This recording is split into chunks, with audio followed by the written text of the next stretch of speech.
Hello बेटा। कैसे हो आप सभी लोग? पढ़ाई अच्छे से चल रही है? चलिए, तो जिसकी आप राह देख रहे थे वो दिन आ गया। अमेंडमेंट्स। ठीक है। तो अभी हम अमेंडमेंट्स ले लेते हैं। अमेंडमेंट्स की नोट्स तो बन गई थी, पर मैं आरटीपी का वेट कर रहा था। पर आरटीपी अभी तक नहीं आई, तो कितने दिन वेट करेंगे। चलो, अमेंडमेंट्स हम स्टार्ट कर देते हैं। तो जैसे मैंने पहले भी कहा था, इस बार कोई ज़्यादा अमेंडमेंट्स तो नहीं है। मुश्किल से अगर देखा जाए तो 10-12 पेजेस है। लेकिन हमारी एक आदत है कि हर चीज़ को ड्रिल कर लेना। इसलिए हमने जो छोटी सी अमेंडमेंट हुई होगी, तो भी यहाँ पे उससे रिलेटेड क्वेश्चंस, एनालिसिस, प्रॉब्लम्स वगैरह दिए हैं। लेकिन अगर आप ये समराइज़ कर लो तो मुश्किल से 7-8 पेजेस होगी अमेंडमेंट्स। ओके, छोटी छोटी अमेंडमेंट्स है। तो यस, कुछ अमेंडमेंट्स ऐसी है कि जिसके ऊपर क्वेश्चंस आ सकते हैं आपके May 21 एग्ज़ाम के लिए। ठीक है। सो दोस्तों, चलिए स्टार्ट करते हैं अमेंडमेंट्स। हाँ, एक बात मैं आपको कह दूं कि वैसे तो एक लेक्चर अगर मैं 4 घंटे का लूँ तो सभी अमेंडमेंट्स ख़त्म हो जाएगी। लेकिन अभी बहुत सारा पैक शेड्यूल चालू है। उसमें भी क्या हुआ कि हमारे लाइव क्लासेस जो चालू थे पुणे में, इंटर के, वो सडनली बंद हो गए। कोरोना का रिस्ट्रिक्शन आ गया। As a precautionary measure government ने यहाँ पे जो है कुछ एक्शन लिया और चलते हुए क्लासेस बंद हो गए। उनके डाउट्स, उनके क्वेश्चंस, उसके बाद में मेरा कंसल्टेंसी का प्रैक्टिस है, उसके बाद में बहुत से बच्चे बूस्टर रिवीजन ये वगैरह, तो बड़ा पैक शेड्यूल चालू है। ठीक है। लेकिन कोई प्रॉब्लम नहीं बेटा, आपकी भी एग्ज़ाम चालू है, आपको भी पढ़ना है। तो यस, अमेंडमेंट हम रोज का, ओके, यहाँ 1.25 से 1.5 घंटा लेंगे। ऐसे 3 लेक्चर में ख़त्म हो जाएंगे। ये 3 लेक्चर कहने के लिए है, एक लेक्चर में सभी अमेंडमेंट्स ख़त्म हो जाएगी आपकी। ठीक है दोस्तों। तो चलिए, बिना कुछ देर किए हम चालू करते हैं amendment. Okay, applicable for your exam GST और कस्टम्स में। मैं यहाँ पे इंडेक्स लेता हूँ बेटा। ओके, जहाँ तक है charge of tax and application of CGST और एसजीएसटी, यस, इसके ऊपर जो है छोटी छोटी 2 अमेंडमेंट हुई है। रिवर चार्ज में एक जस्ट क्लैरिफिकेशन आया है डायरेक्टर से रिलेटेड। पेमेंट ऑफ टैक्स में इंटरेस्ट का एलिमेंट, ओके, पहले इंटरेस्ट ग्रॉस अमाउंट पे लगता था, अब नेट अमाउंट पे लगता है। वो एक छोटी अमेंडमेंट हुई है। एग्जाम्शन में 2-3 एग्जाम्शन छोटे छोटे आए हैं। रजिस्ट्रेशन में थोड़ी बहुत प्रोसीजर, जो आधार बेस्ड प्रोसीजर थी, उसमें कुछ क्लैरिफिकेशन आए हैं। टैक्स इनवॉइस में ई इनवॉइस कंसेप्ट, ये थोड़ा इंपॉर्टेंट है। ई इनवॉइस कंसेप्ट जो है नया आया है। रिटर्न में भी छोटी सी एक अमेंडमेंट है। अकाउंट रिकॉर्ड्स और ईवी बिल में 2 छोटी अमेंडमेंट्स है। डिमांड एंड रिकवरी में एक क्लैरिफिकेशन है। अपील और रिवीजन में कुछ एक वर्ड की अमेंडमेंट है। चैप्टर आपको बहुत सारे दिख रहे हैं, लेकिन अगर ये अमेंडमेंट सब एक जगह में लेके आ जाओ और उसको समराइज करो तो 5-6 पेजेस की अमेंडमेंट्स होगी। कस्टम्स में इंपोर्ट एक्सपोर्ट प्रोसीजर सेक्शन 47 में ऑर्डर में तो एक अमेंडमेंट है। उसके बाद में determination of duty and tariff rate, tariff value, okay, specially safeguard duty वगैरह जो है उसके अंदर एक अमेंडमेंट है। और टाइप्स ऑफ ड्यूटीज, ओके, यानी एक फेसलेस असेसमेंट आया है। फेसलेस असेसमेंट हम देखेंगे, और सेफगार्ड ड्यूटी में अमेंडमेंट दिया है। तो इस तरह से ये टॉपिक्स में यहाँ पे अमेंडमेंट्स दी है। ओके, हम ये टॉपिक वाइज कवर कर लेते हैं। चलो, charge of tax and application of CGST और एसजीएसटी, आईजीएसटी लॉ, यानी हमारा जो पहला बेसिक चैप्टर था सेक्शन 9 का, चार्जिंग लेवी, उसमें एक जो अमेंडमेंट हुई वो यूनियन टेरिटरी की डेफिनेशन चेंज कर दी गई। आर्टिकल 370 हट गया है, ये सब आपको पता है। और जम्मू एंड कश्मीर, लद्दाख जो है, ये इसको यूनियन टेरिटरी बनाया गया है। अकॉर्डिंगली जीएसटी लॉ में भी अमेंडमेंट हुई है। बहुत सिंपल अमेंडमेंट है। ओके, यहाँ पे जो मैं यहाँ पढ़ने जा रहा हूँ, तो यस, इसके पीछे बहुत से लॉ के बैकग्राउंड्स है, पर हमें एग्जाम के लिए इतना इंपॉर्टेंट नहीं है। एग्जाम के लिए क्या इंपॉर्टेंट है, उसके हिसाब से हमें ये फटाफट अमेंडमेंट पढ़ना है। ठीक है। यहाँ पे मुझे नहीं लगता कि आपको मैं पूरा बैकग्राउंड बताऊं कि आर्टिकल 370 से क्या हुआ, फिर उसमें जीएसटी अमेंडमेंट क्या हुई, फिर कहाँ से कनेक्टिविटी आई, फिर लॉ कैसे चेंज किया गया, कैसे अप्लीकेबिलिटी हुई। ओके, तो ये आपको डिटेल में नहीं जाना है। आपके एग्जाम के लिए जो है, जो अमेंडमेंट आपको लागू होगी by finance act 2020 ready with notification, तो ये अमेंडमेंट आप देख लीजिएगा। एक छोटी सी अमेंडमेंट जो हुई है, आर्टिकल 370 जो यहाँ पे रिमूव हुआ है, और उसके बाद जीएसटी के क्या इम्पैक्ट हुए हैं। देखिए, यूनियन टेरिटरी की पहले पुरानी डेफिनेशन क्या थी, ओल्ड डेफिनेशन अगर देखें, तो यूनियन टेरिटरी में Andaman and Nicobar island, Lakshadweep, Dadra and Nagar Haveli, Daman Diu, Chandigarh and other territory, वो यूनियन टेरिटरी में कवर होता था। ओके, तो यहाँ दादरा और नगर हवेली और दमन एंड दीव, ओके, ये जो है ये अलग सेपरेट कवर होता था, Chandigarh and other territory. Okay, तो अब इसमें अमेंडमेंट क्या हुई बेटा? अमेंडमेंट ये हुई कि अंडमान निकोबार तो सेम है आइलैंड, लक्षद्वीप जो है यहाँ पे ये भी यूनियन टेरिटरी के डेफिनेशन में है, लेकिन दमन दीव, दादरा एंड नगर हवेली इसको कंबाइन कर दिया है। पहले ये दो अलग अलग यूनियन टेरिटरी थी, अब ये कंबाइन यूनियन टेरिटरी हो चुकी है। आई रिपीट, पहले ये दो अलग अलग यूनियन टेरिटरी थी, अब ये कंबाइन हो चुकी है। ओके, यहाँ पे यस, यहाँ पे गवर्नमेंट ने सोचा कि भाई दो अलग अलग यूनियन टेरिटरी रख के क्या फ़ायदा, और कि दोनों के एडमिनिस्ट्रेशन अलग करने पड़ेंगे, दोनों के अलग गवर्नर अपॉइंट करने पड़ेंगे और एक्सेट्रा।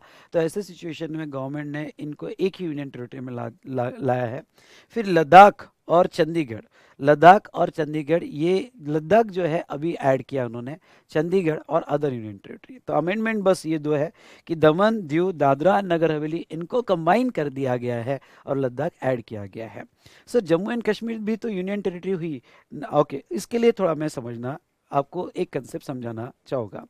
स्टेट की डेफिनेशन अगर जीएसटी में आप देखोगे, ओके, जो स्टेट की डेफिनेशन दी गई है, तो ये स्टेट की डेफिनेशन अगर आप देखोगे बेटा, तो ये सेक्शन 103 में, सेक्शन 2103 में शायद, ओके, यही स्टेट की डेफिनेशन दी गई है। हाँ, सेक्शन 2103 में डेफिनेशन दी है उन्होंने स्टेट्स के, ठीक है, बराबर है। Okay, state means union territory with legislature, UT with legislature, with legislature. तो थोड़ा इसके ऊपर मैं डिस्कशन करना चाहूँगा। ओके, अब आराम से डिस्कशन करते हैं कि ये अमेंडमेंट्स क्यों हुई। जैसे state with union territory with legislature, मतलब क्या? हमारे कॉन्स्टिट्यूशन के हिसाब से जो स्टेट्स डिफाइंड है वो तो है। ओके, जैसे महाराष्ट्र स्टेट हुआ, जैसे यहाँ पे एमपी, यूपी, ये जो स्टेट डिफाइंड है हमारे कॉन्स्टिट्यूशन ऑफ इंडिया के हिसाब से, वो तो स्टेट्स में आएंगे जहाँ पे एसजीएसटी लॉ अप्लीकेबल होगा, जहाँ एसजीएसटी अप्लीकेबल होगा। लेकिन कुछ ऐसी यूनियन टेरिटरीज है, अब अगर हम बात करें यूनियन टेरिटरी की, तो यूनियन टेरिटरी की अब बात करें तो ओके, यहाँ पे दो टाइप की यूनियन टेरिटरी है। एक ऐसी यूनियन टेरिटरी जहाँ स्टेट लेजिस्लेचर है, ओके, एक स्टेट लेजिस्लेचर है, स्टेट लेजिस्लेचर है, और ऐसी एक यूनियन टेरिटरी जहां ओके स्टेट लेजिस्लेचर नहीं है, without without state legislature, state legislature. तो अब मैं थोड़ा आपको कह दूं कि यूनियन टेरिटरी का यहाँ पे मतलब क्या। यूनियन टेरिटरी मतलब ऐसी टेरिटरी जो सेंट्रल गवर्नमेंट हैंडल करती है, और सेंट्रल गवर्नमेंट इसको हैंडल कर रही है, तो यहाँ पे जो है यूटी जीएसटी लगता है, यानी सीजीएसटी तो लगता ही है, साथ साथ में अगर इंट्रा स्टेट सप्लाई होता है तो वो सिचुएशन में यूटी जीएसटी लगता है। पर यूनियन टेरिटरी जो है, यहाँ दो टाइप की यूनियन टेरिटरी दी है। ओके, इंडिया में एक स्टेट लेजिस्लेचर जो पार्टली आप स्टेट भी कह सकते हो, ओके, कुछ पावर सेंट्रल के पास है, कुछ पावर स्टेट के पास है, और जहां स्टेट लेजिस्लेचर नहीं है तो वहां टोटल पावर सेंट्रल के पास है, यानी सेंट्रल उसका एडमिनिस्ट्रेशन में रखता है। जैसे दिल्ली ले लो, ओके, स्टेट लेजिस्लेचर वाली यूनियन टेरिटरी कौन सी है? तो स्टेट लेजिस्लेचर वाली यूनियन टेरिटरी अगर लेते हैं तो दिल्ली। दूसरा, ओके, पुडुचेरी ले लो, पुडुचेरी ले लो। और अब अभी उन्होंने ऐड किया जम्मू एंड कश्मीर। ओके, अब अभी ऐड किया जम्मू एंड कश्मीर।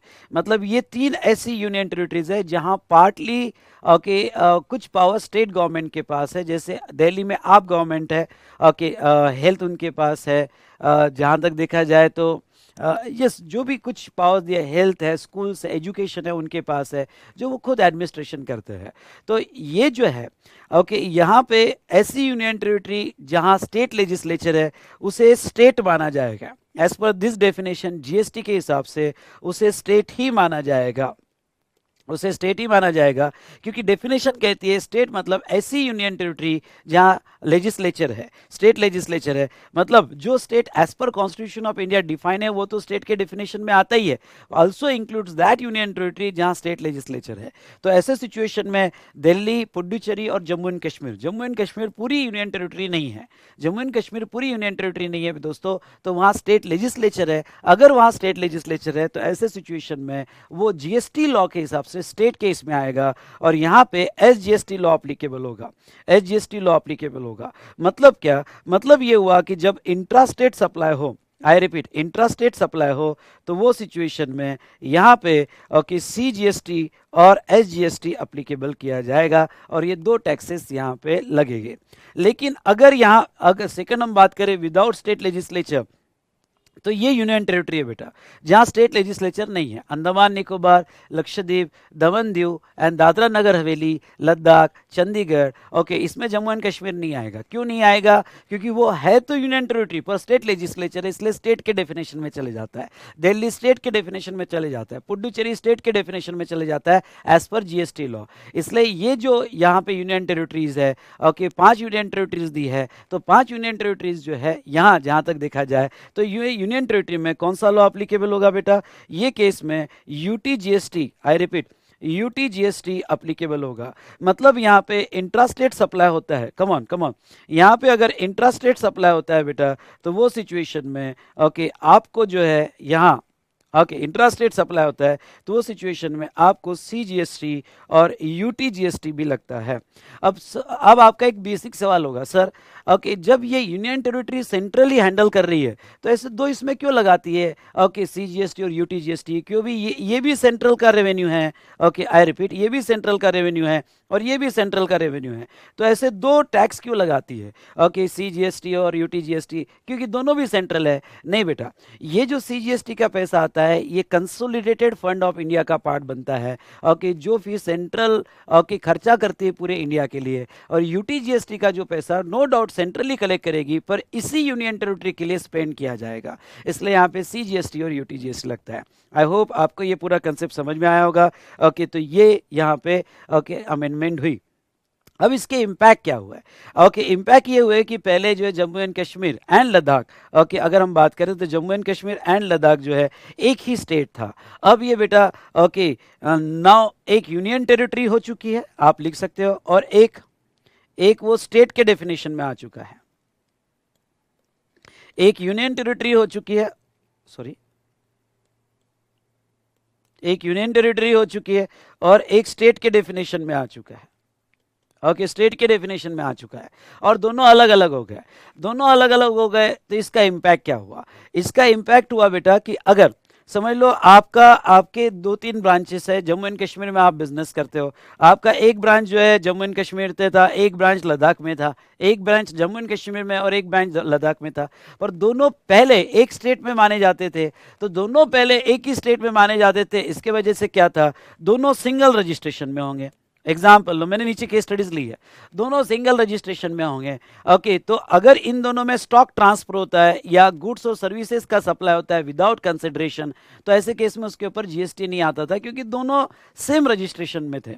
हाँ दोनों अगर सेपरेट रजिस्ट्रेशन ले रहे होगे, क्योंकि सेम स्टेट में 2 सेपरेट रजिस्ट्रेशन आप ले सकते हो, अगर दोनों का सेपरेट रजिस्ट्रेशन है तो फिर सवाल नहीं, फिर तो क्या है डीम सप्लाई भी माना जाएगा। लेकिन ओके आप सिंगल रजिस्ट्रेशन में होगे तो स्टॉक ट्रांसफर पे जीएसटी नहीं आता था या इंटर ब्रांच ट्रांसफर पे जीएसटी नहीं आता था। लेकिन अब क्या हो गया, ओके एक स्टेट बन गया और एक यूनियन टेरिटरी बन गई, तो अगर आपकी एक ब्रांच जम्मू एंड कश्मीर में है और एक ब्रांच आपकी लद्दाख में है तो आपको अब सेपरेट रजिस्ट्रेशन लेने ही पड़ेगी।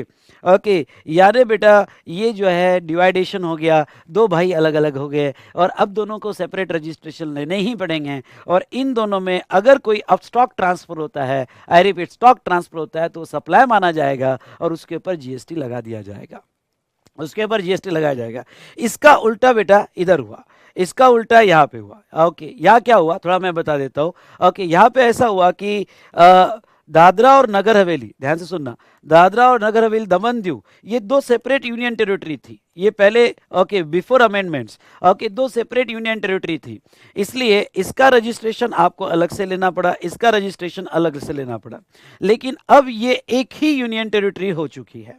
ओके अब ये एक ही यूनियन टेरिटरी हो चुकी है, और अगर ये एक यूनियन टेरिटरी हो चुकी है और आपका एक ब्रांच दादरा नगर हवेली में है और दूसरा ब्रांच दीव दमन में है, ओके हाँ अब आपके पहले से सेपरेट रजिस्ट्रेशन है, तो आप एक यूनियन टेरिटरी में दो रजिस्ट्रेशन रख सकते हो, एक स्टेट में आपकी मर्जी से दो रजिस्ट्रेशन ले रख सकते हो। लेकिन आपको अगर कैंसिल करवाना है तो आप कैंसिल कर सकते हो और दोनों का मिला के एक ही रजिस्ट्रेशन रख सकते हो। आई रिपीट, दोनों का मिला के एक ही रजिस्ट्रेशन रख सकते हो। इसका फायदा ये होगा कि पहले अगर स्टॉक ट्रांसफर होता था, ओके, तो उसके ऊपर जीएसटी आता था, लेकिन अब ओके यहाँ पे गुड्स और सर्विस का सप्लाई होता था तो इसके ऊपर जीएसटी आता था। लेकिन अब बेटा अगर आपने दोनों का मिला के एक कैंसिल कर दिया और दोनों का मिला के एक ही रजिस्ट्रेशन रखा, तो इसमें अगर गुड्स और सर्विसेज सप्लाई हो गए तो इसके ऊपर जीएसटी नहीं आएगा, इसके ऊपर जीएसटी नहीं आएगा। आई होप सो बेटा आपको ये बात अच्छे से समझ में आई होगी। तो ये हमने देखे इम्पैक्ट, ओके, कि ये अमेंडमेंट के इम्पैक्ट क्या हुए। डन। यहाँ पे चलो अगर हम आगे बात करें तो नेक्स्ट एक और क्या अमेंडमेंट हुई, आपको शेड्यूल 2 पता होगा, सेक्शन शेड्यूल 2 सेक्शन 7(1)(a) के तहत। ओके, शेड्यूल 1 था कुछ ऐसी एक्टिविटीज जो विदाउट कंसिडरेशन हो तो भी सप्लाई बोली जाएगी। शेड्यूल 3 था कुछ ऐसी एक्टिविटीज, ओके, यहाँ पे जो सप्लाई कभी नहीं बोली जाएगी। और शेड्यूल 2 जो था वो क्लासिफिकेशन से रिलेटेड था। आई रिपीट, क्लासिफिकेशन से रिलेटेड था, जिसमें यह कहा गया कि एक्टिविटीज और transaction to be treated as a supply of goods और services, okay, supply of goods और सप्लाई ऑफ सर्विसेज। तो अब देखो ये ट्रांजैक्शन में क्या हुआ, ये यहां पे सप्लाई ऑफ गुड्स और सप्लाई ऑफ सर्विसेज जो है, अब इसमें अमेंडमेंट क्या हुई, इसमें एक पैरा 4 था। ओके, आपको ये पैरा 4 याद आएगा, transfer of business asset. Okay, ये पैरा 4 में अगर आपने कोई भी बिजनेस असेट ट्रांसफर किया, ओके, कोई भी बिजनेस असेट आपने अगर ट्रांसफर किया, तो वो बिजनेस असेट जब आप ट्रांसफर करोगे तो उसे सप्लाई ऑफ गुड्स कहा जाएगा या सप्लाई ऑफ सर्विसेज कहा जाएगा। इसके लिए पैरा 4 एक बार फिर से समझ लो। अब शेड्यूल 2 का स्कोप, ओके, एक्टिविटी सप्लाई है या नहीं है उसके लिए नहीं है। शेड्यूल 2 का स्कोप है कि वो पर्टिकुलर एक्टिविटी या ट्रांजेक्शन गुड्स का सप्लाई है या सर्विस का सप्लाई, ये बताने के लिए। मतलब आपकी एक्टिविटी सप्लाई है या नहीं है, ध्यान से सुनिएगा, आपकी एक्टिविटी सप्लाई है या नहीं है, ये आपको जो डिसाइड करना पड़ेगा। ये तो section 7(1)(a), okay, with consideration, या section 7(1)(c) without consideration. Okay, ये सेक्शन से आपको डिसाइड करना पड़ेगा कि सप्लाई है या नहीं है। हाँ, अगर वो सप्लाई होता है विथ कंसिडरेशन और विदाउट कंसिडरेशन, तो सप्लाई ये गुड्स का है या सर्विस का है। ओके, कुछ कॉन्ट्रैक्ट के लिए, कुछ ट्रांजैक्शन के लिए शेड्यूल 2 आपको हेल्प करता है। ओके, तो अब ऐसे सिचुएशन में यहाँ पे अमेंडमेंट क्या हुई, ओके, पुरानी प्रोविजन ये थी कि भाई अगर कोई आप बिजनेस असेट परमानेंटली ट्रांसफर कर सकते हो, ओके, मतलब आपने परमानेंटली ट्रांसफर कर दिया and no longer to be a form of business asset, तो ऐसे सिचुएशन में पहले वर्ड था विथ और not for a consideration, okay, वो सप्लाई ऑफ गुड्स माना जाएगा। लेकिन गवर्नमेंट ने बाद में सोचा कि यार ये लिखने की क्या जरूरत है, वेदर और नॉट फॉर कंसिडरेशन, ये लिखने की कोई जरूरत नहीं है। क्यों? क्योंकि अगर फॉर कंसिडरेशन होगा तो 7(1)(a) के सप्लाई पहले प्रूव हो गया, और विदाउट कंसिडरेशन होगा तो 7(1)(c) के 4 पैरा में आता होगा तो सप्लाई होगा। मतलब क्यों? क्योंकि शेड्यूल 2 का स्कोप में वो विद कंसिडरेशन हो या विदाउट कंसिडरेशन हो उसमें कोई लेना देना तो है नहीं, क्योंकि शेड्यूल 2 का स्कोप जो है अब बस सिर्फ क्लासिफिकेशन के लिए है। शेड्यूल 2 का स्कोप सिर्फ अब क्लासिफिकेशन के लिए, तो उसका तो कोई लेना देना है नहीं यहाँ पे। तो ऐसे सिचुएशन में ओके, कोई भी ट्रांजैक्शन या एक्टिविटी डिसाइड करनी है कि ये सप्लाई है या नहीं है, तो ये ट्रांजैक्शन और एक्टिविटी डिसाइड तो वो तो सेक्शन 7(1)(a) से या सेक्शन 7(1)(c) से डिसाइड होगा। ओके, तो ऐसे केस में गवर्नमेंट ने ये सोचा कि ये वर्ड विथ वेदर और नॉट फॉर कंसिडरेशन यहाँ रखने की जरूरत नहीं है, क्योंकि यहाँ का क्लियर यही ऑब्जेक्ट है, हमें ये बताना है कि ये एक्टिविटी सप्लाई है, कि सप्लाई ऑफ गुड्स है या सप्लाई ऑफ सर्विसेज है, इसलिए यहाँ से रिमूव कर दिया। एग्जाम के हिसाब से इतना इंपॉर्टेंट नहीं है, इसका इंपैक्ट रिट्रोस्पेक्टिवली उन्होंने विड्रॉ किया है।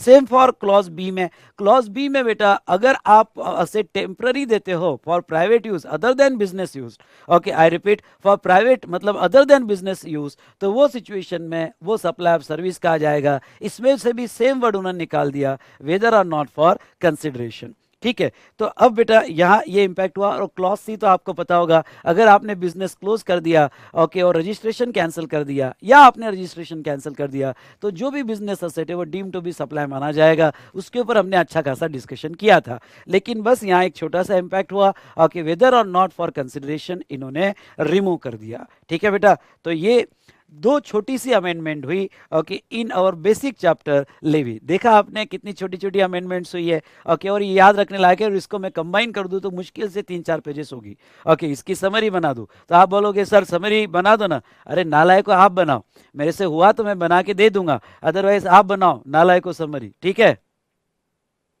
चलो।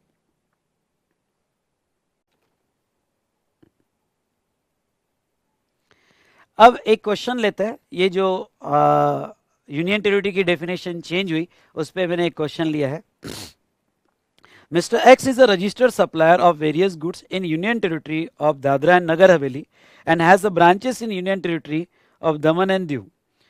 ठीक है, दादरा नगर हवेली और दमन दीव में ब्रांचेस थी। All purchases are made at main branch of Dadra and Nagar Haveli and then stock is transfer from Dadra Nagar Haveli to Daman and Diu. The stock is transferred without consideration. However, okay, on these supplies, Mr. X paid the GST to government as per the provision of Schedule 1. State whether the action of Mr. X correct as per amended provision of this law. हाँ, amended provision के हिसाब से बताओ क्या। तो अब ये देखो उसने क्या किया, दादरा और नगर हवेली से दमन एंड दीव में उसकी जो ब्रांच थी उस पर स्टॉक ट्रांसफर किया और जीएसटी लगाया, ओके, और टैक्स पे किया। क्या उसने ये सही किया या गलत किया, ये हमें जानना है।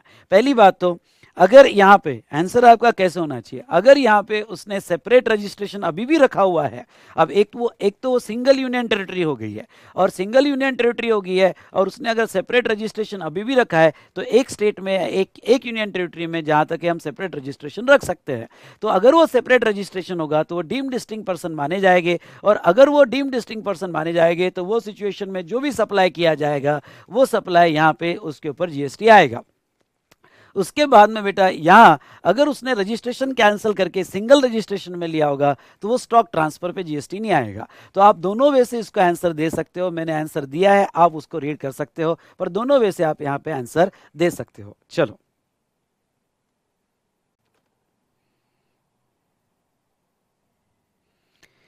Question number 2, Messrs. XYZ and Company legal consultancy firm provide services all across the India.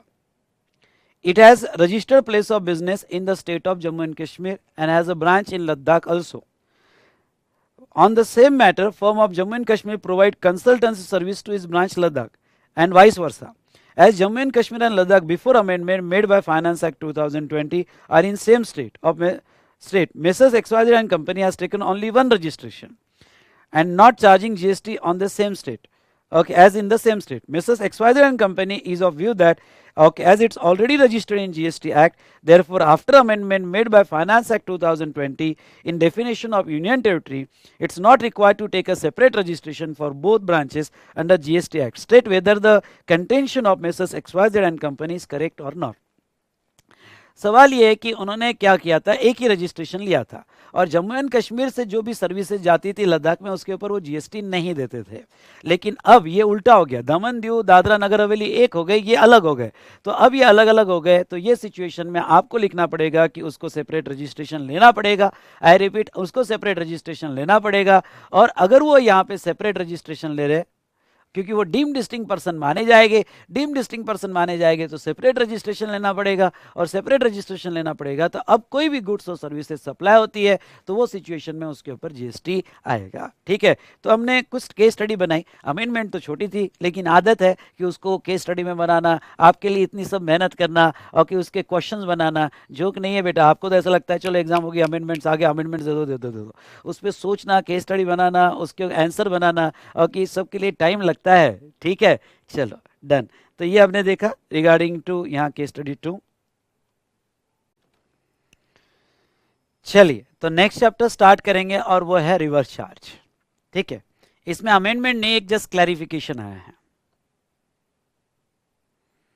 अगर आपको एक रिवर्स चार्ज याद होगा, याद करना ही पड़ेगा, अमेंडमेंट्स देख रहे हो तो मैं तो इतना कहूँगा कि जो चैप्टर की अमेंडमेंट्स देख रहे हो एक बार तो मेरे साथ देख लो, और जब चैप्टर पढ़ोगे तो उसके साथ साथ भी एक बार देख लेना। तो बेटा यहाँ पे अगर डायरेक्टर ऑफ कंपनी या बॉडी कॉर्पोरेट, अगर कंपनी या बॉडी कॉर्पोरेट को सर्विसेज दे रहा है तो वो सिचुएशन में रिवर्स चार्ज में कंपनी या बॉडी कॉर्पोरेट पे लायबिलिटी आएगी, कंपनी या बॉडी कॉर्पोरेट पे लायबिलिटी आएगी। तो यहाँ ये हमने कंसेप्ट देखा था। लेकिन क्या हुआ और रिवर्स चार्ज में आरसीएम में कंपनी लायबल होगा, ये कंपनी यहाँ पे लायबल होगी, ये तो कंसेप्ट देखा।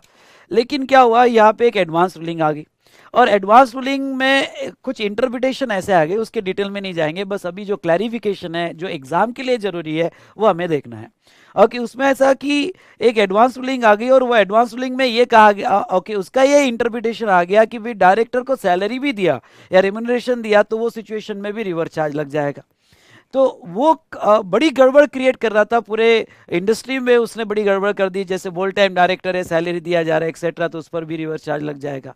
तो ऐसे केस में ओके क्लैरिफिकेशन बहुत जरूरी था कि डायरेक्टर अगर रेम्युनरेशन ले रहा है कंपनी से तो ओके रिवर्स चार्ज आएगा या नहीं आएगा, कौन से केस में रिवर्स चार्ज आएगा और कौन से केस में एज अ सैलरी शेड्यूल 3 का पार्ट माना जाएगा। क्योंकि आपको याद है तो शेड्यूल 3 में पैरा 1 है, और शेड्यूल 3 में पैरा 1 ये कहता है कि यहाँ पे any service provided by employ to employer in the course of employment और in relation to employment, I repeat, in the course of employment और इन रिलेशन टू एम्प्लॉयमेंट, तो वो सिचुएशन में यहाँ पे सर्विस नहीं कही जाएगी। तो अगर नहीं कही जाएगी तो question of reverse charge does not arise. तो कब डायरेक्टर ओके कंपनी को जब रेम्युनरेशन लेता है या फीस लेता है तो कब वो शेड्यूल 3 पैरा 1 का पार्ट बनता है और वो केस में रिवर्स चार्ज नहीं लगेगा, और कब वो यहाँ पैरा 1 का पार्ट नहीं बनेगा और रिवर्स चार्ज लगेगा, ये जानना बहुत जरूरी है। तो ये जानने के लिए क्लैरिफिकेशन आया है, ये क्लैरिफिकेशन एग्जाम के हिसाब से बहुत बहुत बहुत इंपॉर्टेंट है। ओके, इसके ऊपर कोई केस स्टडी या कोई क्वेश्चन आने के पूरे पूरे चांसेस है आपके एग्जाम में। तो ये क्लैरिफिकेशन क्या आया, देखो यहाँ पे मैंने ये क्लैरिफिकेशन को 3 पार्ट में डिवाइड किया हुआ है। तो clarification on levy of GST on directors remuneration, circular number 140/10/2020। Okay, तो क्लैरिफिकेशन देखो, category of directors remuneration, okay, remuneration paid by company to independent और those director who are not the employees of the said company जिसका TDS income tax law के हिसाब से 194(j) में deduct हुआ। Okay, हाँ, उन्होंने बेस लिया कि इनकम टैक्स में आप टीडीएस कैसा डिडक्ट कर रहे हो, इनकम टैक्स में जो टीडीएस डिडक्ट कर रहे हो वो बेस लेके डिसाइड होगा कि आपके ऊपर जीएसटी लायबिलिटी कैसे आएगी, वो आपका इन द कोर्स ऑफ एम्प्लॉयमेंट माना जाएगा या फिर वो सेपरेट रेम्युनरेशन फीस करके यहाँ पे प्रोफेशनल सर्विस में क्लासीफाई होगा। तो ऐसे सिचुएशन में अगर 194(j) में रेम्युनरेशन दिया गया, ओके, इंडिपेंडेंट या दोस्त डायरेक्टर वो आर नॉट एम्प्लॉय, और उसका जो है टीडीएस 194 में काटा गया, तो ओके आंसर आया, ऑब्वियसली आंसर तो ये आना था, it is outside the scope of schedule 3 of para 1 C GST, ये in the course of employment नहीं माना जाएगा और यहाँ टैक्सेबिलिटी आएगी और रिवर्स चार्ज में कंपनी उसका टैक्स पे करेगी, रिवर्स चार्ज में कंपनी उसका टैक्स पे करेगी। चलो अच्छी बात है। दूसरा, okay, the director who is an employ in the company and remuneration are declared as a salary in the books of company and subject to TDS under section 192 of the income tax act.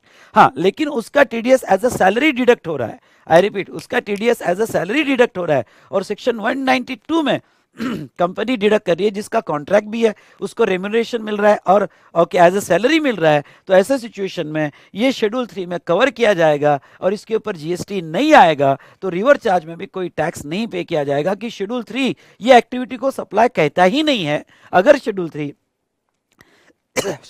Schedule 3 अगर इस activity को supply कहता ही नहीं है तो question of reverse charge does not arise. ठीक है, चलिए नेक्स्ट। अब तीसरा वाला पार्ट देखो, directors remuneration which is okay declared separately other than salary in a company accounts and subject to TDS under section 194(j) of income tax as a fees और professional fees.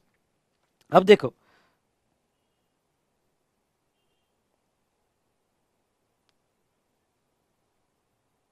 okay, subject to 194(j) of income tax act as a fees for professional or technical services।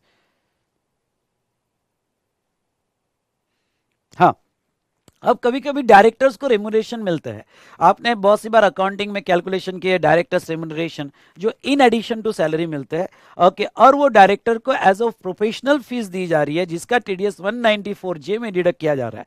ख्याल रहे, अगर 194 में okay deduct किया जा रहा है तो वो सिचुएशन में क्या होगा, तो सैलरी टू, अब देखो यहाँ पे सैलरी हो, ओके, वर्ड है अदर देन सैलरीज, ओके, यहाँ पे वर्ड है अदर देन सैलरीज, यानी दो यहाँ एलिमेंट इन्वॉल्व है, एक तो सैलरी और दूसरा रेम्यूनरेशन, ओके, और रेम्यूनरेशन अदर देन सैलरी है। तो जो सैलरी दी गई वो तो शेड्यूल 3 में कवर हो जाएगी जिसका टीडीएस 192 में काटा गया हो, और रेम्यूनरेशन अदर देन सैलरी दी गई, okay, remuneration other than salary दी गई तो वो outside the scope of schedule 3 रहेगा, और वो केस में यहाँ पे जीएसटी लग जाएगा और आरसीएम में लग जाएगा।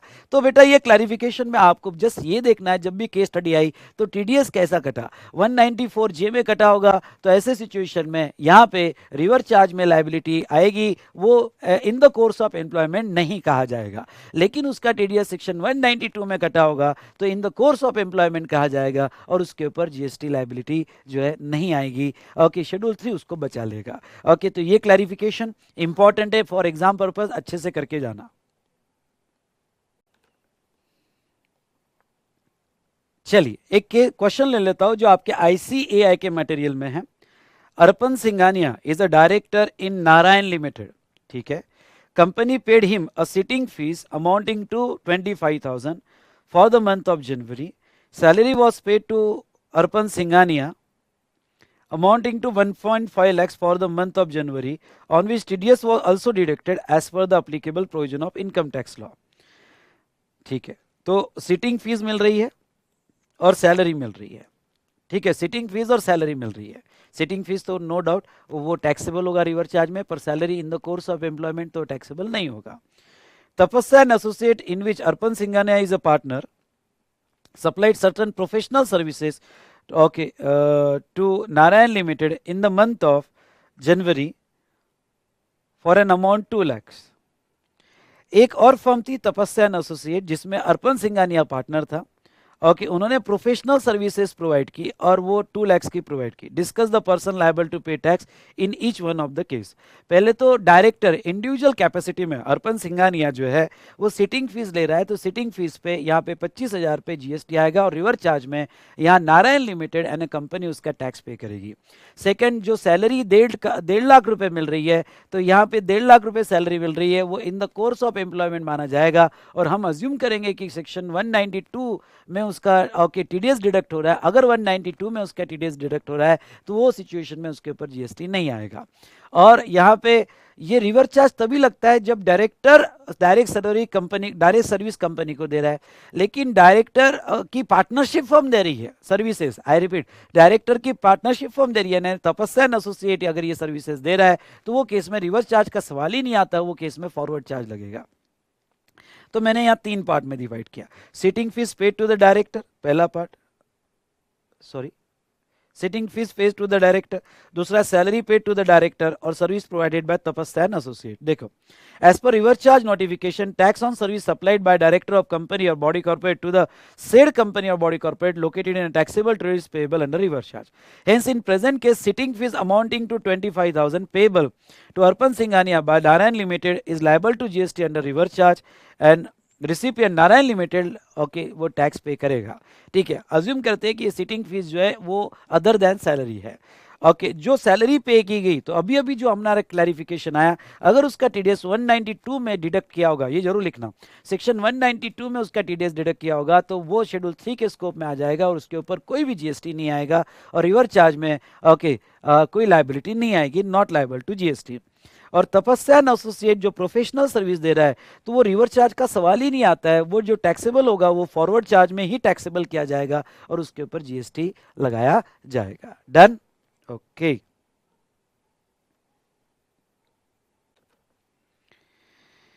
नेक्स्ट बेटा और एक प्रॉब्लम मैं ले रहा हूं। Mister x is accountant of TCS private limited, ठीक है। TCS private presented there salary sheet for the month of October 2020.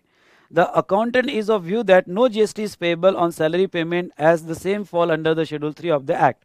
However, you are as auditor of the company required to analyze whether the view of accountant is correct and as per law. If not, the person liable for paying the tax and taxable based on following information. Salary sheet of TCS Private Limited. Okay, तो different okay जो remuneration दिया उसका ये दिया है उन्होंने। पहला, remuneration paid to independent director of a company and TDS deducted under 194J। 194J में डायरेक्टर को दिया और टीडीएस डिडक्ट किया, तो ऐसे केस में रिवर्स चार्ज आ जाएगा, और रिवर्स चार्ज ये 1 लाख पे आ जाएगा बेटा। तो यस, ओके, यहाँ 1 लाख टैक्सेबल वैल्यू होगी और 194J है, इसलिए उसके ऊपर जीएसटी आ जाएगा। दूसरा, sitting fees paid to independent director.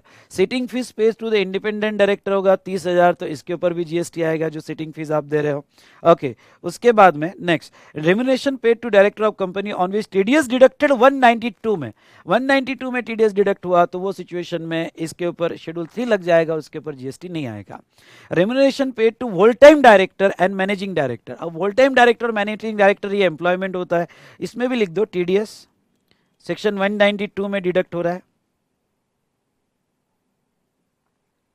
Okay, तो अगर यहाँ पे ओके टीडीएस 192 में डिडक्ट हो रहा है, आपने लिखा टीडीएस 192 में, हाँ मैंने नीचे लिखा है यहाँ पे, हाँ इस यहाँ लिख दो टीडीएस 192 में डिडक्ट हो रहा है। तो अगर 192 में टीडीएस डिडक्ट हो रहा है तो इसके ऊपर जीएसटी नहीं आएगा। ओके, उसके बाद में salary paid to non executive director और पार्ट टाइम डायरेक्टर, और यहाँ लिख दो टीडीएस 194J। तो ऐसे केस में आपकी जानकारी के लिए 194, और ये वोल टाइम डायरेक्टर नहीं है, ओके, ये नॉन एग्जीक्यूटिव डायरेक्टर है या पार्ट टाइम डायरेक्टर है, तो ऐसे केस में इसके ऊपर जीएसटी आएगा। ओके, तो यहाँ पे 10,000 पे जीएसटी है। उसके बाद में नेक्स्ट बेटा, remuneration paid to director for rendering professional service and TDS 194J में है, तो इस पर भी जीएसटी आएगा। ओके, यहाँ पे तो यहाँ जीएसटी पे होगा। और next, sitting fees paid to whole time director, यानी इन एडिशन टू सैलरी, अगर सिटिंग फीस दिया जाए वोल टाइम डायरेक्टर को, तो सिटिंग फीस ये in the course of employment नहीं है, तो इसके ऊपर भी जीएसटी। यहाँ पे sitting fees paid to whole time director, अच्छा करेक्शन कर लो, यहाँ पे 25,000 कर लो, और टोटल एक बार चेक कर लेना। ओके, वहाँ पे 25,000 कर लो, ठीक है। तो sitting fees paid to whole time director 25,000 correction कर लेना, तो वो सिचुएशन में उस पर भी जीएसटी आएगा। रिवर्स चार्ज में ओके इतने अमाउंट पे कंपनी रिवर्स चार्ज में टैक्स पे करेगी, तो ये एक प्रॉब्लम हमने देखा। चलो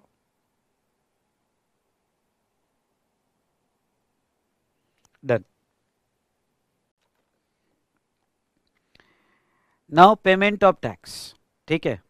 तो पेमेंट ऑफ टैक्स में अमेंडमेंट तो छूटी हुई है, लेकिन उसके इम्पैक्ट प्रैक्टिकली बहुत इंपॉर्टेंट है। ओके, तो ये सेक्शन 50 में देखो सेक्शन 50 क्या कहता है, regarding to interest, interest on delay payment of tax.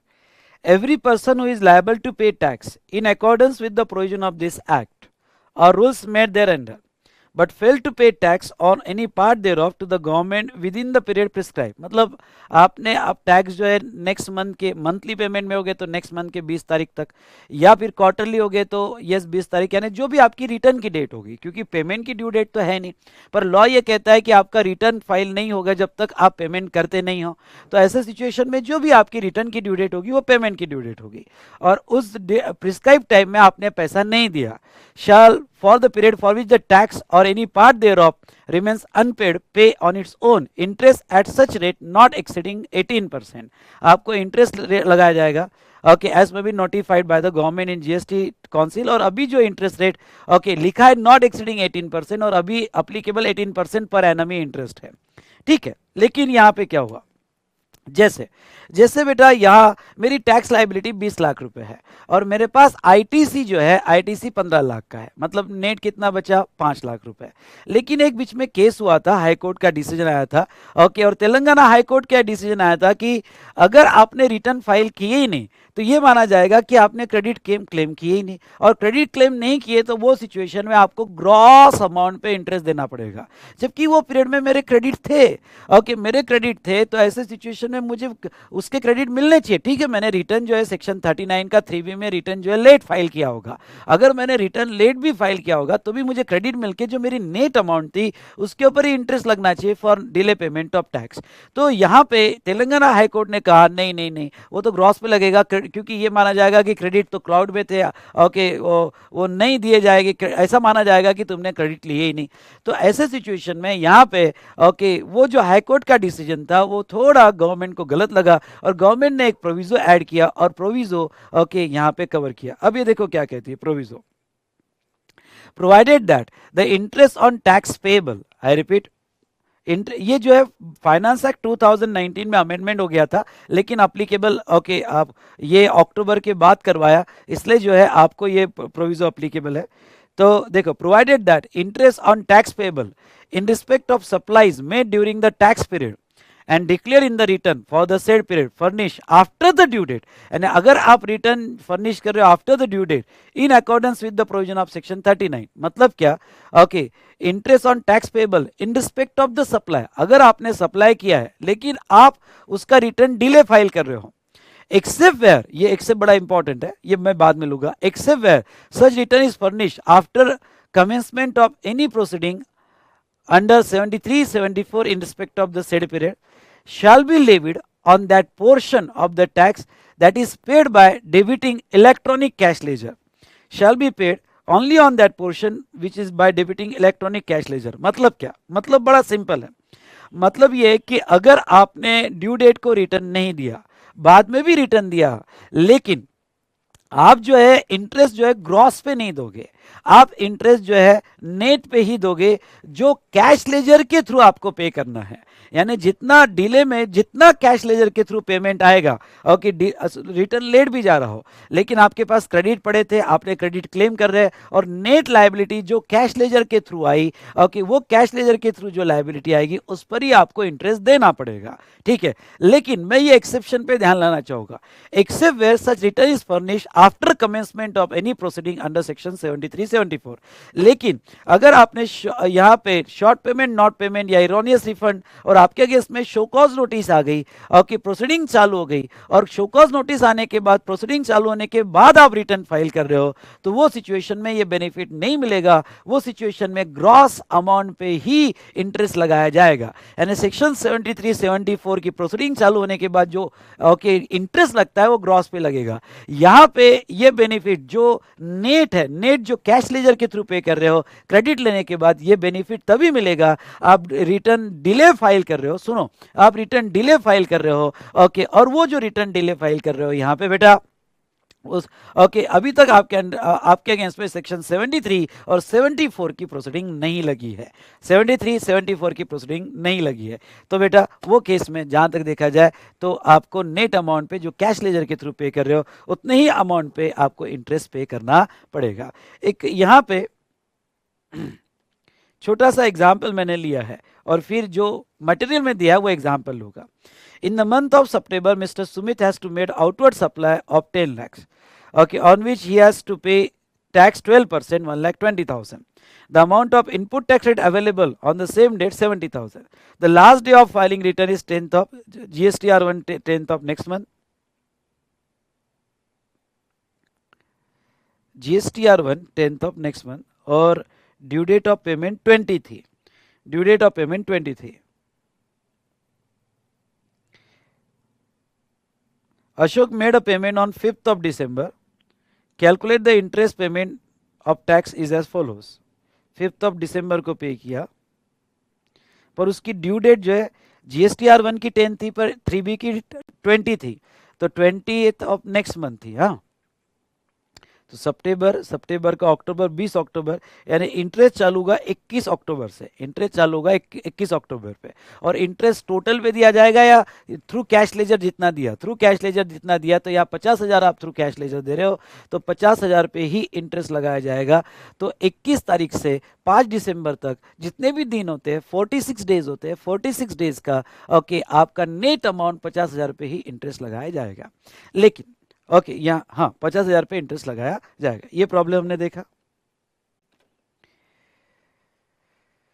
बेटा नेक्स्ट प्रॉब्लम, ये ICAI मटेरियल का प्रॉब्लम है। इसमें थोड़ा जो वर्ड था ना कि कैश लेजर से जितना पे करना है, आई रिपीट, कैश लेजर से जितना पे करना है उतने पे इंटरेस्ट आएगा, थोड़ा उसको और अच्छे से इंटरप्रेट किया, ये भी प्रॉब्लम अच्छा है। देखो, Messrs ABC Limited have belatedly filed GST return under section 39 for the month of January, okay जनवरी का after 60 days from the due date of filing such return, ठीक है, यानी 61वें दिन फाइल किया, जो भी उसकी ड्यू डेट होगी जनवरी की, यानी जनवरी की ड्यू डेट 20 फेब होगी, तो ओके उसने वहां से 60 दिन लेट कर दिया। Total tax paid in such return is as below, output tax payable, ठीक है, आपका आउटपुट टैक्स पेएबल जनवरी का तीनों का था। Tax payable under reverse charge, हाँ रिवर्स चार्ज में तो आपको पूरा कैश लेजर से ही पे करना पड़ता है, इसको तो क्रेडिट भी नहीं मिलता है, तो रिवर्स चार्ज। उसके बाद में इनपुट टैक्स क्रेडिट अवेलेबल 2,50,000, 55,000 और 55,000। अब ख्याल रहे ये आईटीसी जो है आप सिर्फ आउटपुट टैक्स के लिए यूज कर सकते हो, रिवर्स चार्ज के लिए यूज नहीं कर सकते। मैंने यही कहा था कि रिवर्स चार्ज का पेमेंट पूरा कैश में देना पड़ता है और आप आईटीसी रिवर्स चार्ज के लिए यूज नहीं कर सकते। इसलिए 4,50,000 माइनस 2,50,000, तो आपकी नेट लाइबिलिटी 2 लाख प्लस ये कैश लेजर का 2,18,000 हुआ। 2,85,000 माइनस 55,000 प्लस 32,000, 2,62,000 हुआ। ओके, और 2,85,000 माइनस 55,000 प्लस 32,000, तो यहाँ पे 2,62,000 हुआ। Examine the interest payable, okay, as per the provision of GST law. What would be your answer if entire tax of the month of January has to be paid through electronic credit ledger except the taxes to be paid on reverse charge basis? हाँ, तो अब आपके cash ledger से ये amount आ गया और cash ledger से इतना आ गया, इसमें okay output tax 4,50,000 minus credit, तो 2 लाख बचा प्लस 18,000, 2,18,000 आया। क्योंकि आउटपुट टैक्स के लिए आप क्रेडिट यूज नहीं कर सकते, तो कैश लेजर से इतना पेमेंट आया। अगर कैश लेजर से इतना पेमेंट आया तो बेटा 2,18,000 पे 18% 60 डेज का इंटरेस्ट यहाँ पे लगाया गया। तो इस तरह से जो भी कैश लेजर से आपका आया, कैश लेजर से पेमेंट आ रहा है, उतने अमाउंट पे आपको इंटरेस्ट लगाया जाएगा जितने भी नंबर ऑफ डेज है। ओके, तो अब इन्होंने डायरेक्ट 60 डेज बोला इसलिए मैंने 60 डेज ले लिया। या आपको 21 तारीख से यानी 21 फरवरी से नंबर ऑफ डेज आपको निकालने पड़ेंगे। ओके, और जो लास्ट डेट दी है पेमेंट की वहां तक के आपको पेमेंट लेने पड़ेंगे, ठीक है। लेकिन अब वो दूसरा क्वेश्चन क्या कहते हैं, what would be your answer if entire tax for the month of January has to be paid to electronic credit ledger. इसका मतलब क्या हुआ कि मेरे क्रेडिट लेजर में अगर सफिशिएंट बैलेंस है, यानी मेरे क्रेडिट लेजर में सफिशिएंट बैलेंस है, यानी उन्होंने केस बदल दी, ये केस नहीं, उन्होंने केस बदल दी कि ये जो आउटपुट टैक्स है और मेरे क्रेडिट लेजर में सफिशिएंट बैलेंस है। ओके, समझ लो, एग्जांपल लो कि मेरे क्रेडिट लेजर में यहाँ 5 लाख का बैलेंस है, यहाँ 3 लाख का बैलेंस है और यहाँ पे भी 3 लाख का बैलेंस है। ओके, तो अगर मेरे क्रेडिट लेजर में 3 लाख का बैलेंस है तो मुझे पूरा, ओके, यहाँ पे 5 लाख का और 3 लाख का बैलेंस है तो पूरा पेमेंट सेटअप हो जाएगा, मुझे कैश लेजर यूज नहीं करना पड़ेगा फॉर माई आउटपुट टैक्स। लेकिन ये जो रिवर्स चार्ज वाला है, ध्यान से सुनिएगा, ये रिवर्स चार्ज वाला है बेटा, तो रिवर्स चार्ज वाले के लिए तो मुझे कैश लेजर यूज ही करना पड़ेगा, ये रिवर्स चार्ज वाले के लिए। ठीक है, मेरा आउटपुट टैक्स क्रेडिट से पूरा सेटअप हो गया। ओके, आउटपुट टैक्स क्रेडिट से पूरा सेटअप हो गया, पर रिवर्स चार्ज वाला है ये, इसके लिए तो मैं क्रेडिट यूज नहीं कर सकता हूं। तो वो क्या कहते हैं कि अगर मेरा जो भी टैक्स पेएबल है, आउटपुट टैक्स पेएबल, उसके लिए पूरा क्रेडिट लेजर यूज हो गया। ओके, तो ठीक है, तो आउटपुट टैक्स कुछ नहीं आएगा, लेकिन अभी भी मुझे कुछ कैश लेजर से देना है। और क्या कैश लेजर से देना है, तो ये रिवर्स चार्ज का जो पेमेंट है इसके लिए मैं क्रेडिट यूज नहीं कर सकता हूं, आपको याद होगा। तो ये मुझे कैश लेजर से देना है बेटा, और ये अगर मुझे कैश लेजर से देना है तो अभी भी मुझे इंटरेस्ट पे करने की लायबिलिटी आएगी। मतलब ये हुआ कि क्यों ना आपके पास इनफ क्रेडिट हो, क्यों ना आपके पास एक्सेस क्रेडिट हो, लेकिन आपके कैश लेजर से पेमेंट आ सकते हैं। आई रिपीट, आपके कैश लेजर से पेमेंट आ सकते हैं, स्पेशली रिवर्स चार्ज वाले, और वो आपने ड्यू डेट को नहीं दिए तो ऐसे केस में वो कैश लेजर से जितना पेमेंट आया वो केस में आपको लायबिलिटी आएगी। ठीक है, तो कैश लेजर से, तो दूसरे केस में बेटा अगर आप देखते हो तो ये 18,000 रुपए, 32,000 रुपए और 32,000 रुपए, इवन दो आपके पास इनफ क्रेडिट है, पर ये कैश लेजर से ही पे करना पड़ता है, और ये अगर डिले हुआ तो इसके ऊपर इंटरेस्ट लगाया जाएगा। ठीक है, तो ये हमने प्रॉब्लम देखा रिगार्डिंग टू दिस। चलो नाउ नेक्स्ट चैप्टर हम देखेंगे एग्जम्पशन, एग्जम्पशन फ्रॉम जीएसटी। इसमें क्या अमेंडमेंट है, बाकी value of supply, time of supply, उसमें कोई अमेंडमेंट नहीं है। आईटीसी में भी कोई अमेंडमेंट नहीं है। एग्जम्पशन फ्रॉम जीएसटी, ठीक है। चलो देखो, बहुत ही छोटी सी अमेंडमेंट है, बहुत ही छोटी सी अमेंडमेंट है। Yes, services by way of transportation of goods by an aircraft from custom station of clearance in India to place outside India. Underline, transportation of goods by an aircraft from custom station of clearance in India to place outside India. थोड़ा आपको याद दिला दूं, transport sector, transport sector में यहाँ पे समझ लो India, बाहर से गुड्स इंडिया में इंपोर्ट हो रहा है। ओके, बाहर से गुड्स इंडिया में आ रहा है, और ये ट्रांसपोर्टेशन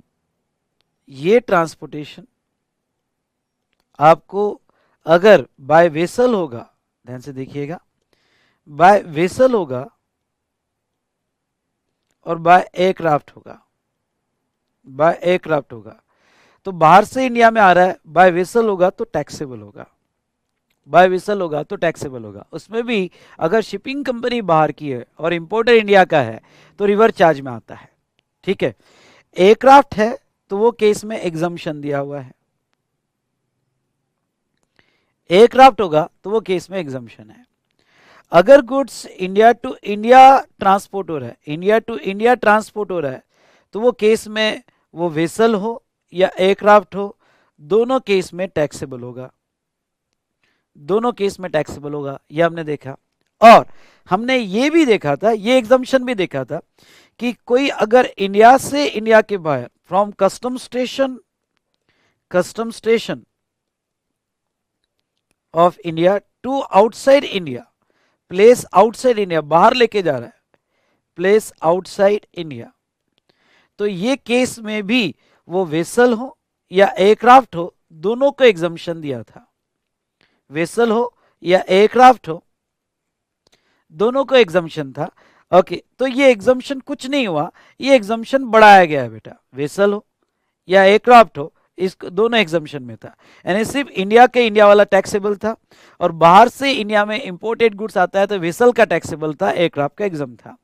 तो पहले ये एग्जम्पशन की डेट जो थी, यानी from custom station of India to place outside India, ये सितंबर 2020 तक ही एग्जाम था। ये एग्जाम्पशन को एक्सटेंड करके 2021 कर दिया गया, यानी अब 30 सितंबर 2021 तक ओके, अगर कोई भी शिपिंग कंपनी या एयरलाइन कंपनी इंडिया से गुड्स इंडिया के बाहर लेके जाती है तो उसको एग्जम्पशन दिया गया। तो ये एग्जम्पशन पहले से था, सिर्फ उसकी डेट बढ़ाएगी। तो ये एयरक्राफ्ट का था बेटा। सेकंड अगर देखें तो वेसल का भी ऐसा ही हुआ। ओके, वेसल का भी उन्होंने डेट बढ़ा के रख दी है। ओके, 2021 तक की ये डेट बढ़ा के रखी है। तो ये दो एग्जम्पशन, इंडिया से इंडिया के बाहर अगर आप लेके जाओगे तो यहाँ पे उन्होंने डेट बढ़ा के रखी है और दो एग्जम्पशन यहाँ पे दिए हैं। ठीक है, चलो डिस्कशन को अब यहाँ पे, ये दो एग्जम्पशन तो हमने देखे। तीसरा एक जो नया एग्जम्पशन उन्होंने ऐड किया वो 19C, और वो है satellite launch services. I repeat, satellite launch services. Okay, तो satellite launch services supplied by Indian Space Research Organisation. Okay, तो इसरो। ओके, आपने नाम सुना होगा, Indian Space Research Organisation, ISRO. Okay, Antrix corporation limited.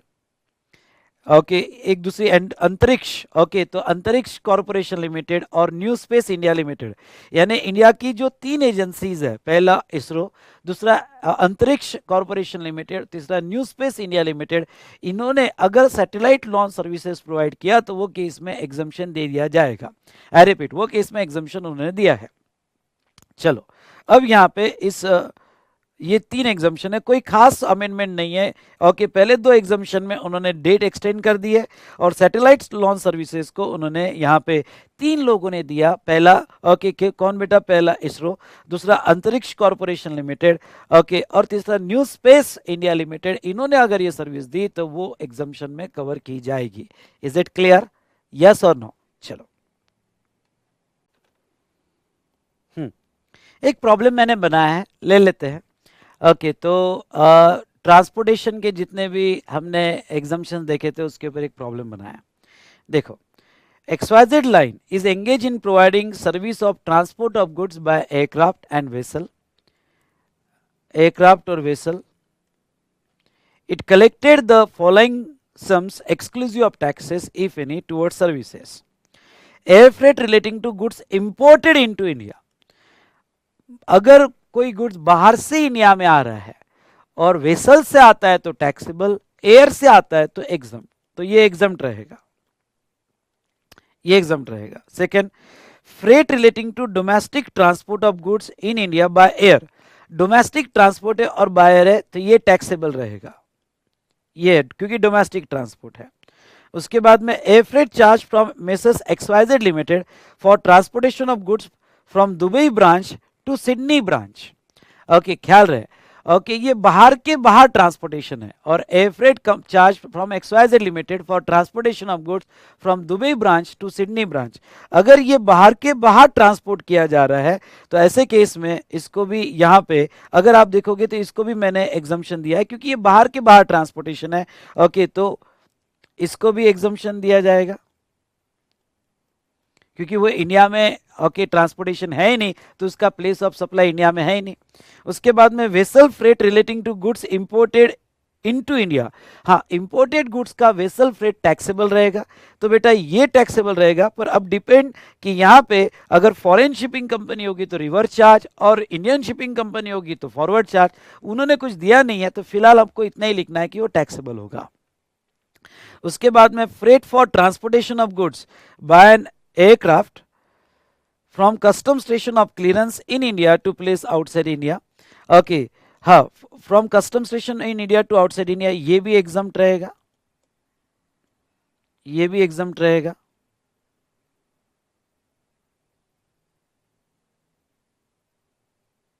और उसके बाद में यहाँ पे freight for transportation in Indian vessel from custom station India to place outside India, ये भी एग्जम्प्ट रहेगा। मैंने वैसे नोट दिया है और एग्जम्पशन एंट्रीज दिया है, ये आपने देख लेना। ओके, बस देखो 42 लाख टैक्सेबल है, 10 लाख टैक्सेबल है, टोटल 52 लाख टैक्सेबल है। ओके, तो ये हमने देखा।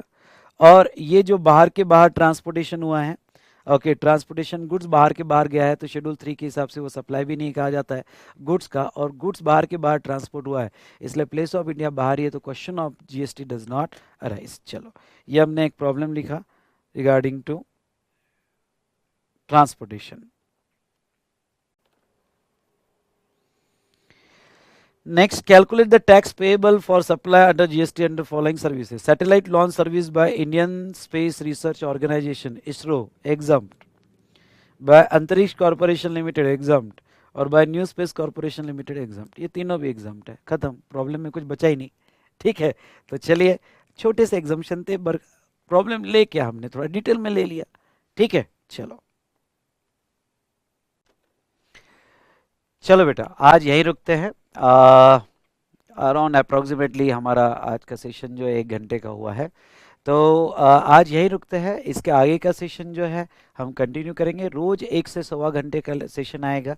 वैसे बेटा टोटल 4 घंटे में अमेंडमेंट्स हो जाएगी, पर मैं थोड़ा टाइम स्पेयर निकाल के आपके अमेंडमेंट कंप्लीट कर रहा हूँ, सो दैट आपका पढ़ाई चालू रहे।